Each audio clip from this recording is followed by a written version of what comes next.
Alright, welcome to my demonstration of my custom dev tool. It's basically, uh, I've just been calling it RpgmakerVxAce motion capture system.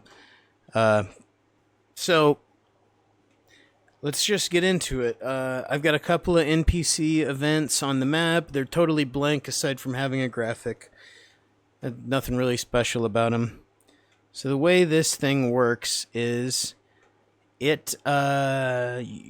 do all of it inside of a game test. So it's sort of like you're playing the game and it records your movements, and then you can export those movements and then plug them into any event on the map and have them do the movements that were recorded by you.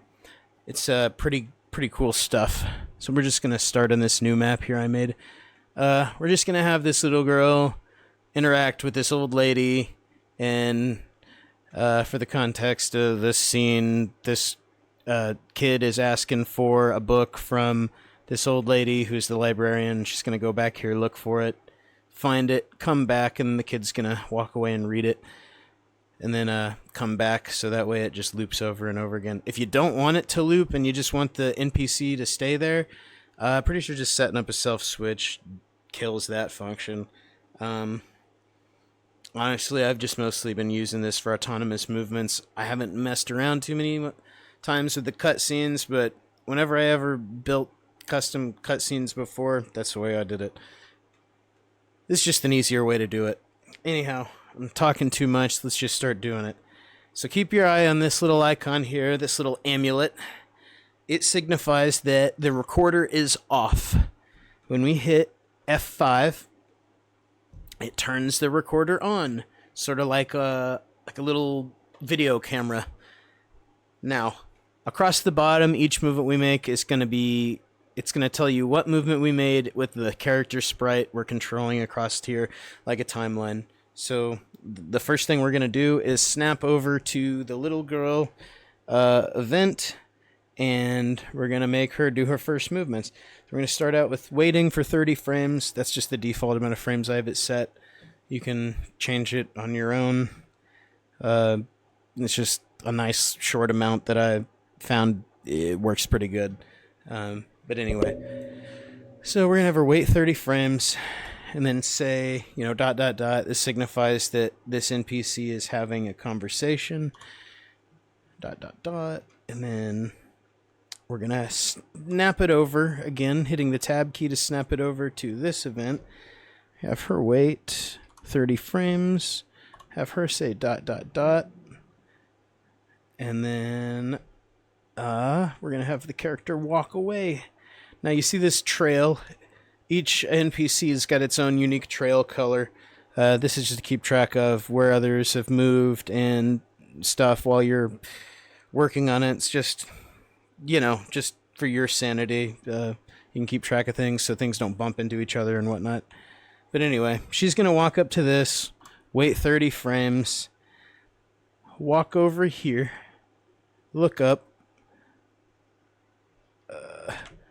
make sure she looks up. So I'm going to hit Alt up, and that just makes your character face a direction without moving it. Wait 30 frames, walk. Wait 30 frames. Now we're going to hit the control. Usually, the control would cause, holding control would cause your character to walk through walls. For this script, I have it so it locks the position of your character, and you can strafe back and forth. Then, I'm just going to say, I'm going to walk this way.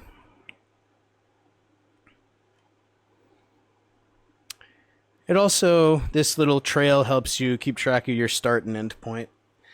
Now, we are going to hit F6, dot, dot, dot. We're going to snap back to the little girl NPC, hitting the caps lock key, because hitting tab snaps clockwise. It'll go around the map clockwise in a circle, just attaching itself to NPCs, to events with graphics. Or if you hit caps, it'll do the same thing, but in reverse. This way you can move forward and backward, basically, between 2 or 3 NPCs easily.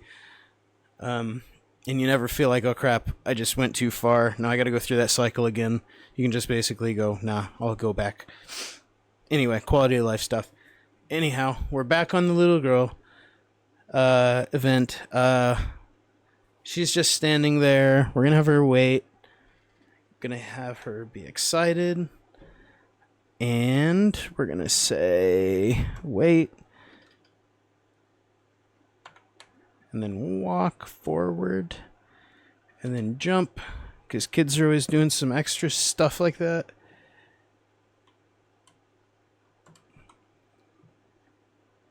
And I'm going to hit some F6 events. Just spamming wait times. And then we're going to have her walk back. And then we're going to have her look there. We're going to spawn a couple more F6 events. And now we're done recording this custom cutscene. So we're going to hit F5. And if you notice, our thing turned off. So that means we're done. And if you look in the CMD, it has given us a basically a file location. Now what it has done is this script made a folder inside of your root folder of your project called npc_roots and is now saving all of the movements you make into this text file. This format of text file reads it's what it is. It's a cutscene. I think it always says cutscene, even if it's an autonomous movement. But anyway, 2026, the month, the date, and here is the time and military time. So 4:43 p.m. and 55, I think that's 55 seconds till the next minute. This is a good way to, it just keeps track of, date and time made. So it doesn't accidentally, save things with this same name or whatever. But anyway, you're going to take that, you're going to open your start menu or just paste it down into your search bar, depending on which OS you have, Windows 10, 11, or whatever. Now, we're going to hit open on the text file it brings up. Now, it's given us two options. A cutscene script that this runs within a event. So, basically, you would copy this body here, and it would go inside of a script, and then there will be a call event thing at the very bottom of this that you can plug into an event to make a parallel process to call this custom movement, basically. So we're just going to copy option A. Option B is for setting autonomous movements like characters jumping or like dancing or anything like that. You just take this, you would copy it, place it in the script section under your recorded movements script file that you're going to make. You can have it set to repeat or just end, and you want it to be route skippable. You probably want to change that to false because otherwise it screws up the pathing, but it's set to true by default. And then at the bottom here, you would copy paste this name and then make it the name of the event and keep it as an event that can be triggered by an action button. That way it makes it run as a parallel process without being a parallel process. Because having too many parallel processes is messy for VxAce. But anyway, I'm getting a little wordy here. We're not worrying about that. We're worrying about this specific method up here. So we've copied that, I'm pretty sure. Let's go ahead and do it again, just in case. Yeah. All right, we copy that. We're going to close out our test menu, and we're going to go to our scripts. Oh, I forgot to mention, this script plugs into Yanfly's messaging system to handle text boxes that you can make on the fly. I didn't show that because there's not really a reason to. It works the same way as text bubbles do. It just makes a window pop up that says sample name with or a sample text with the nameplate above that says sample name, and you get to go in there and then edit that as you wish. You can edit the actual text file here. You can actually edit these values and then change what these movements are. I'll probably show that here in a second. But anyhow, before I get too ahead of myself, we're going to go to the script that called recorded movements. You're going to make this probably. It's not going to be there. You're going to right click, insert, and then name it recorded scripts. I name it that just for the sake of, keeping things clean. But I always start with a hashed out name, call it the map you're on, library, and the events that we are affecting, girl and librarian, and some more hashes to make it symmetrical. Now we're going to control V to paste everything that we copied from our text file. Now, inside of these brackets, you're going to want to cut, or not cut, but copy this script call. Now, that's all we have to do here in the script area. From there, we're going to make a new event, and we're going to go to page 3. You're going to be on page 1, so we're going to cycle over to page 3, go down to the very last option here called advanced and script ... and we're going to paste that script call there. And we're going to change this from an action button, not to auto run, but parallel process. Auto run sucks. It's buggy as hell. Especially if you already have one other auto run in your project, it starts fighting and locks things up. Parallel process can be the same way, but less so. But anyway, we're just going to go say okay.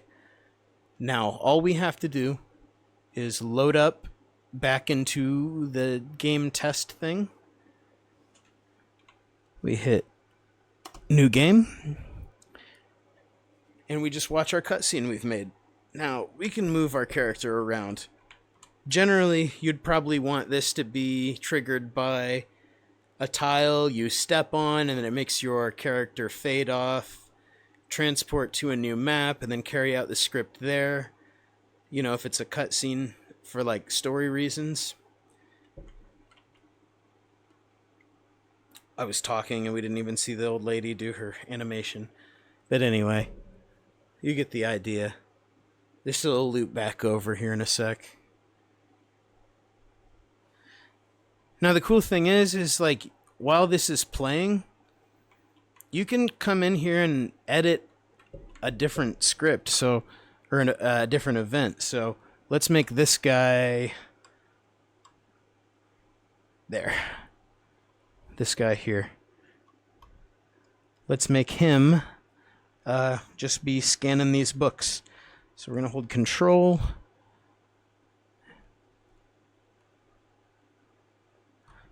And that's it. That's all I want him to do. So we're going to go here. Copy that. Close that out. Paste that in our search window. Open it in our text. Now, we're just going to do method B. Since I talked about it earlier, we'll just go ahead and do it. And I'll show you how to set this up. So it's pretty much the same. We copy it. It takes up way less setup for this, but it's not nearly as versatile as the other way. We're going to go to script editor. Going to go to recorded movements. Do what I did earlier. Hashed out name. Library. Man searching books. We're going to paste that, and then we just got to copy in these caret symbols. We want to include those. Don't include the brackets, but copy everything that's enclosed in these caret symbols. Now, we're going to go here into his event name and change it from event 3. We're just going to paste what we copied. Now, before we do that, I'm going to go and change his route skippable to false. That way his pathing doesn't get messed up. But we just start up our game again. Now we can watch this old lady step off and search the books and see our hard work.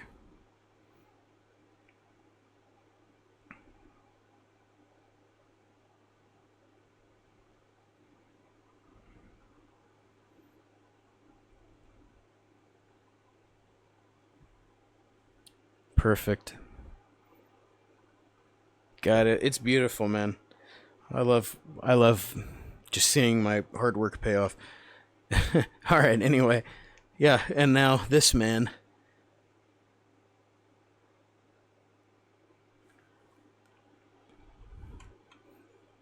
Heck, we can